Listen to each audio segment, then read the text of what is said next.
Well, new at 4, a judge today sentenced an Indiana man to 2 years in prison, the maximum term for the death of an East Tennessee woman. Morning in East Tennessee. The primary ballot includes a lot of races. They're at Smokies Ballpark. Well, Anderson County is getting ready for a new school year. The search's WNBA superstar Brittany Griner was back in a Russian court today. Well, tragic news today. Zoo Knoxville announced the death of a 4-week-old lion cub. This is really hard to hear. According to a press release, the cub Zuri was fatally injured by her mother when the mother was coming out of anesthesia. Oh, that's so sad. Zoo Knoxville said it happened Thursday afternoon. Busy week for those who enjoy space, and we're obviously fascinated because Paul has so much knowledge.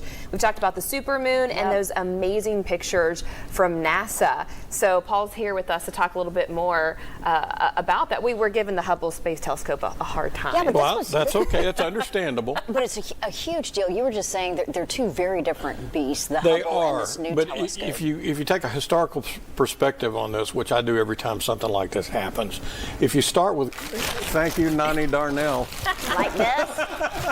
There you go. That tight? Hey, that's good. Okay. That's excellent. So he's taking a picture of my Okay. arm Let me get it to go back into the right mode. to demonstrate All right, the new technology with there's your lovely face, and the here Webb comes telescope. the picture. Okay, now you can sit down because we're going to wait for this to pop Okay. up. All right, I'm interested And to see. While we wait, you want to talk about the buck okay, moon? Buck moon. yeah, Oh, it's already here's, there. here's the picture. Well, for decades, Dr. Jane Goodall has fascinated and inspired people with her research and connection with chimpanzees. Goodall, known for her historic journey to study those chimps in Tanzania, and now the trailblazer is reaching younger audiences in toy form. Check this. We'll be right back after this as she pines for that dirt cake. Stay with us. On this Friday, our first question comes from Gabe today. He says, I've always heard to keep my Well, both are correct, but at different times and different reasons. For most of us here in East Tennessee, we want to keep our lawns, our fescue lawns, at around 4 inches in height when we cut them, particularly in the heat of the summer. If you're having really, really bad problems with diseases, there's something else causing it. The reason they're saying to cut it down lower is to get more airflow in there after the diseases start.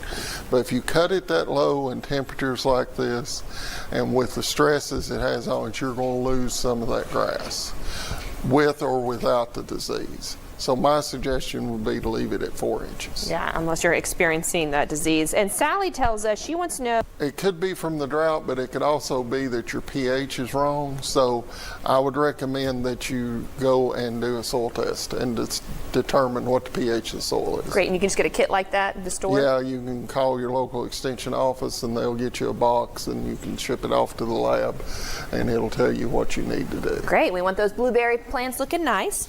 And finally, Some sort of insect come out of the ground. uh-oh. So it could be a June bug, it could be several things, but they've had something that's come out of the ground. It was a larva in the ground or a pupa and it's turned into an adult. So it's nothing to worry about very much. It's just something that can happen. And real quick, there was a viewer called in and wanted to know if water from snow makes grass greener. It does, but water from the sky anytime can make grass greener because there is some nitrogen that is taken up in raindrops, snowflakes, any precipitation that falls from the sky has a little more nitrogen in it, and that can make things green up. Good little tidbit. We don't have any snow around here anywhere Not right close. now. No, Right now. no. For good. All right, Neil, thank you. Well, up next, we're going to have... Lion cub was fatally injured by her mother as Amara recovered from anesthesia. Now, Amara had been... And as we go to break, a reminder of that sweet lion cub, our thoughts certainly with Zoo Knoxville. As we continue to feel the heat this summer, many folks are looking for ways to cool off, and we think there's a fun solution up in Morristown.